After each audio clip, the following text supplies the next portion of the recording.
নমস্কার, the story teller চ্যানেলে আজকের গল্প রবি ঠাকুরের লেখা দুর্বুদ্ধি। গল্প পাঠে আমি অনিন্দিতা। ভিটা ছাড়িতে হইল, কেমন করিয়া তাহা খোলসা করিয়া বলিব না, আভাস দিব মাত্র। আমি পাড়া গিয়ে নেটিভ ডাক্তার, পুলিশের থানার সম্মুখে আমার বাড়ি। যমরাজের সহিত আমার যেই পরিমাণ আনুগত্য ছিল, দারোগা বাবুদের সহিত অপেক্ষা কম ছিল না। সুতরাং নর ও নারায়ণের দ্বারা মানুষের যত বিবিধ রকমের পীড়া ঘটিতে পারে তাহা আমার সুগোচর ছিল। যেমন মণির দ্বারা বলয়ের এবং বলয়ের দ্বারা মণির শোভা বৃদ্ধি হয়, তেমনি আমার মধ্যস্থতায় দারোগার এবং দারোগার মধ্যস্থতায় আমার উত্তরোত্তর আর্থিক শ্রীবৃদ্ধি ঘটিতেছিল। এই সকল ঘনিষ্ঠ মহলে হাল নিয়মের কৃতবিদ্য দারোগা ললিত চক্রবর্তীর সঙ্গে আমার একটু বিশেষ বন্ধুত্ব ছিল। তাহার একটি অরক্ষণীয় আত্মীয়া কন্যার সহিত বিবাহের জন্য মাঝে মাঝে অনুরোধ করিয়া আমাকেও প্রায় তিনি অরক্ষণীয় করিয়া তুলিয়াছিলেন। কিন্তু শশী আমার একমাত্র কন্যা, মাতৃহীনা, তাহাকে বিমাতার হাতে সমর্পণ করিতে পারিলাম না।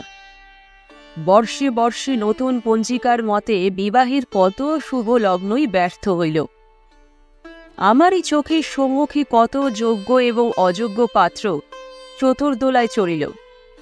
আমি কেবল বরযাত্রীর দলে বাহির বাড়িতে মিষ্টান্ন খাইয়া নিঃশ্বাস ফেলিয়া বাড়ি ফিরিয়া আসিলাম। শশীর বয়স 12 হইয়া প্রায় 13-এ পড়ে। কিছু সুবিধে মতো টাকা জোগাড় করিতে পারিলেই মেয়েটিকে একটি বিশেষ বড় ঘরে বিবাহ দিতে পারিব, এমন আশা পাইয়াছি। সেই কর্মটি শেষ করিতে পারিলে অবিলম্বে আরও একটি শুভ কর্মের আয়োজনে মনোনিবেশ করিতে পারিব। সেই অত্যাবশ্যক টাকাটার কথা ধ্যান করিতেছিলাম। এমন সময় তুলসীপাড়ার হরিনাথ মজুমদার আসিয়া আমার হাতে পায়ে ধরিয়া কাঁদিয়া পড়িল। কথাটা এই, তাহার বিধবা কন্যা রাত্রি হঠাৎ মারা গিয়াছে। শত্রুপক্ষ গর্ভপাতের অপবাদ দিয়া দারোগার কাছে বেনামি পত্র লিখিয়াছে। এখন পুলিশ তাহার মৃতদেহ লইয়া টানাটানি করিতে উদ্যত। সদ্য কন্যা শোকের ওপর এত বড় অপমানের আঘাত তাহার পক্ষে অসহ্য হইয়াছে। আমি ডাক্তারও বটে, দারোগার বন্ধুও বটে, কোনো মতে উদ্ধার করিতে হইবে। লক্ষ্মী যখন ইচ্ছা করেন তখন এমনি করিয়াই কখনো সদর কখনো খিড়কি দরজা দিয়া অনাহূত আসিয়া উপস্থিত হন। আমি ঘাড় নাড়িয়া বলিলাম, ব্যাপারটা বড় গুরুতর। দু একটা কল্পিত উদাহরণ প্রয়োগ করিলাম। কম্পমান বৃদ্ধ হরিনাথ শিশুর মতো কাঁদিতে লাগিল। বিস্তারিত বলা বাহুল্য। কন্যার অন্ত্যেষ্টি সৎকারের সুযোগ করিতে হরিনাথ ফতুর হইয়া গেল। আমার কন্যা শশী করুণ স্বরে আসিয়া জিজ্ঞাসা করিল, বাবা, ওই বুড়ো তোমার পায়ে ধরিয়া কেন অমন করিয়া কাঁদিতেছিল? আমি তাহাকে ধমক দিয়া বলিলাম, যা যা, তোর এত খবরের দরকার কি? এইবার সৎপাত্রে কন্যাদানের পথ সুপ্রশস্ত হইল। বিবাহের দিন স্থির হইয়া গেল। একমাত্র কন্যার বিবাহ। ভোজের আয়োজন প্রচুর করিলাম। বাড়িতে গৃহিণী নাই। প্রতিবেশীরা দয়া করিয়া আমাকে সাহায্য করিতে আসিল। সর্বশান্ত কৃতজ্ঞ হরিনাথ দিন রাত্রি খাটিতে লাগিল। দায়ে হলুদের দিন রাত 3টার সময় শশীকে ওলা উঠায় ধরিল। রোগ উত্তরোত্তর কঠিন হইয়া উঠিতে লাগিল। অনেক চেষ্টার পর নিষ্ফল ঔষধের শিশিগুলা বোতলে ফেলিয়া ছুটিয়া গিয়া হরিনাথের পা জড়াইয়া ধরিলাম। কহিলাম, মাপ করো দাদা, এই পাষণ্ডকে মাপ করো। আমার একমাত্র কন্যা, আমার আর কেহ নাই। হরিনাথ শশব্যস্ত হইয়া কহিল, ডাক্তারবাবু, করেন কি? আমি আপনার কাছে চিরঋণী, আমার পায়ে হাত দিবেন না। আমি কহিলাম, নিরপরাধে আমি তোমার সর্বনাশ করিয়াছি, সেই পাপে আমার কন্যা মরিতেছে। এই বলিয়া সর্বলোকের সমক্ষে আমি চিৎকার করিয়া বলিলাম, ওগো, আমি এই বৃদ্ধির সর্বনাশ করিয়াছি, আমি তাহার দণ্ড লইতেছি, ভগবান আমার শশীকে রক্ষা করুন বলিয়া হরিনাথের চটি জুতা খুলিয়া নিজের মাথায় মারিতে লাগিলাম। বৃদ্ধ ব্যস্তসম্মত হইয়া আমার হাত হইতে জুতা কাড়িয়া লইল। পরদিন 10টা বেলায় গায়ে হলুদের হরিদ্রা চিহ্ন লইয়া শশী ইহ সংসার হইতে চিরবিদায় গ্রহণ করিল। তাহার পরদিনেই দারোগাবাবু কহিলেন, ওহে, আর কেন, এইবার বিবাহ করিয়া ফেল, দেখাশুনোর তো একজন লোক চাই। মানুষের মর্মান্তিক দুঃখ শোকের প্রতি এইরূপ নিষ্ঠুর অশ্রদ্ধা শয়তানকেও শোভা পায় না। কিন্তু নানা ঘটনায় দারোগার কাছে এমন মনুষ্যত্বের পরিচয় দিয়াছিলাম যে কোনো কথা বলিবার মুখ ছিল না। দারোগার বন্ধুত্ব সেই দিন যেন আমাকে চাবুক মারিয়া অপমান করিল। হৃদয় যতই ব্যথিত থাক, কর্মচক্র চলিতেই থাকে।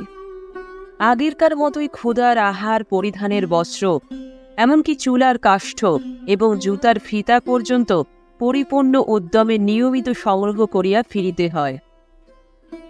কাজের অবকাশে যখন একলা ঘরে আসিয়া বসিয়া থাকি, তখন মাঝে মাঝে কানে সেই করুণ কণ্ঠের প্রশ্ন বাজিতে থাকে, বাবা, ওই বুড়ো তোমার পায়ে ধরিয়া কেন অমন করিয়া কাঁদিতেছিল?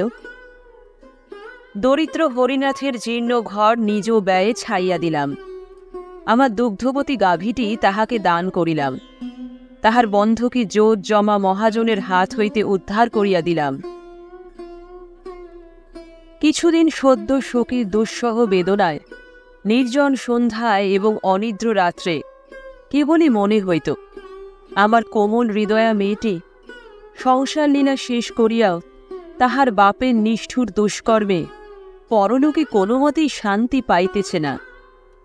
সে যেন ব্যথিত হইয়া কেবলই আমাকে প্রশ্ন করিয়া ফিরিতেছে, বাবা, কেন এমন করিলে? কিছুদিন এমনি হইয়াছিল। গরিবের চিকিৎসা করিয়া টাকার জন্য তাগিদ করিতে পারিতাম না।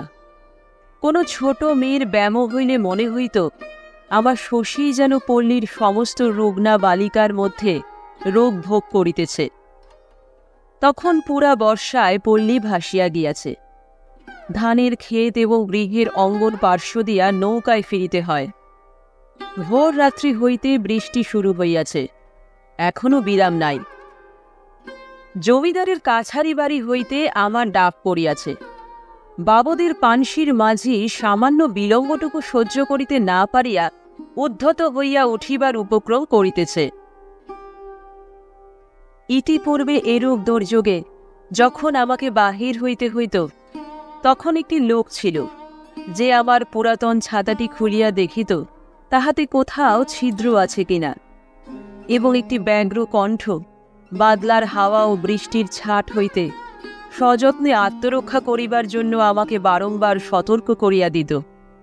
আজ শূন্য নীরব গৃহ হইতে নিজের ছাতা নিজে সন্ধান করিয়া লইয়া বাহির হইবার সময় তাহার সেই স্নেহময় মুখখানি স্মরণ করিয়া একটুখানি বিলম্ব হইতেছিল। তাহার রুদ্ধ শয়ন ঘরটার দিকে তাকাইয়া ভাবিতেছিলাম, যে লোক পরের দুঃখকে কিছুই মনে করে না, তাহার সুখের জন্য ভগবান ঘরের মধ্যে এত স্নেহের আয়োজন কেন রাখিবেন? এই ভাবিতে ভাবিতে সেই শূন্য ঘরটার দরজার কাছে আসিয়া বুকের মধ্যে হু হু করিতে লাগিল। বাহিরে বড়লোকের ভৃত্যের তর্জন স্বর শুনিয়া তাড়াতাড়ি শোক সংবরণ করিয়া বাহির হইয়া পড়িলাম। নৌকায় উঠিবার সময় দেখি থানার ঘাটে ডোঙা বাঁধা। একজন চাষা কৌপিন পরিয়া বৃষ্টিতে ভিজিতেছে। আমি জিজ্ঞাসা করিলাম, কি রে? উত্তরে শুনিলাম, গত রাত্রে তাহার কন্যাকে সাপে কাটিয়াছে। থানায় রিপোর্ট করিবার জন্য হতভাগ্য তাহাকে দূর গ্রাম হইতে বহিয়া আনিয়াছে। দেখিলাম সে তাহার নিজের একমাত্র গাত্রবস্ত্র খুলিয়া মৃতদেহ ঢাকিয়া রাখিয়াছে। জমিদারি কাছারির অসহিষ্ণু মাঝি নৌকা ছাড়িয়া দিল। বেলা 1টার সময় বাড়ি ফিরিয়া আসিয়া দেখি তখনও সেই লোকটা বুকের কাছে হাত পা গুটাইয়া বসিয়া বসিয়া ভিজিতেছে। দারোগাবাবুর দর্শন মেলে নাই। আমি তাহাকে আমার রন্ধন অন্নের এক অংশ পাঠাইয়া দিলাম। সে তাহা ছুঁইল না। তাড়াতাড়ি আহার সারিয়া কাছারির রোগীর তাগিদে পুনর্বার বাহির হইলাম। সন্ধ্যের সময় বাড়ি ফিরিয়া দেখি তখনও লোকটা একেবারে অভিভূতির মতো বসিয়া আছে। কথা জিজ্ঞাসা করিলে উত্তর দিতে পারে না, মুখের দিকে তাকাইয়া থাকে। এখন তাহার কাছে এই নদী, এই গ্রাম, এই থানা, এই মেঘাচ্ছন্ন আর্দ্র পঙ্কিল পৃথিবীটা স্বপ্নের মতো। বারংবার প্রশ্নের দ্বারা জানিলাম, একবার একজন কনস্টেবল আসিয়া জিজ্ঞাসা করিয়াছিল ট্যাকে কিছু আছে কিনা।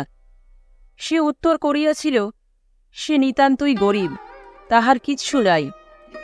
কনস্টেবল বলিয়া গেছে, থাক বেটা, তবে এখন বসিয়া থাক।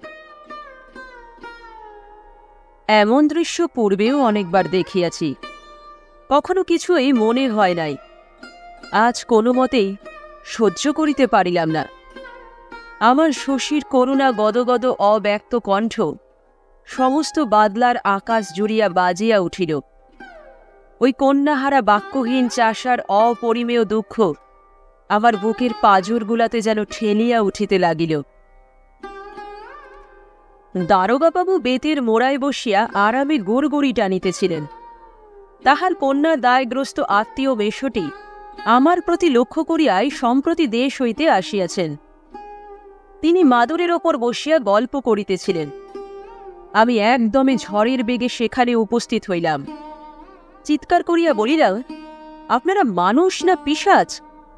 এই বলিয়া আমার সমস্ত দিনের উপার্জনের টাকা ঝনাত করিয়া তাহার সম্মুখে ফেলিয়া দিয়া কহিলাম, টাকা চান তো এই নিন, যখন মরিবেন সঙ্গে লইয়া যাইবেন। এখন এই লোকটিকে ছুটি দিন, ও কন্যার সৎকার করিয়া আসুক। বহু উৎপীড়িতে অশ্রু সেচনে দারোগার সহিত ডাক্তারের যে প্রণয় বাড়িয়া উঠিয়াছিল, তাহা এই ঝড়ে ভূমিষ্যাৎ হইয়া গেল। অনতিকাল পরে দারোগার পায়ে ধরিয়াছি। তাহার মহা সদাশয়তার উল্লেখ করিয়া অনেক স্তুতি এবং নিজের বুদ্ধিভ্রংশ লইয়া অনেক আত্মধিক্কার প্রয়োগ করিয়াছি, কিন্তু শেষটা ভিটা ছাড়িতে হইল।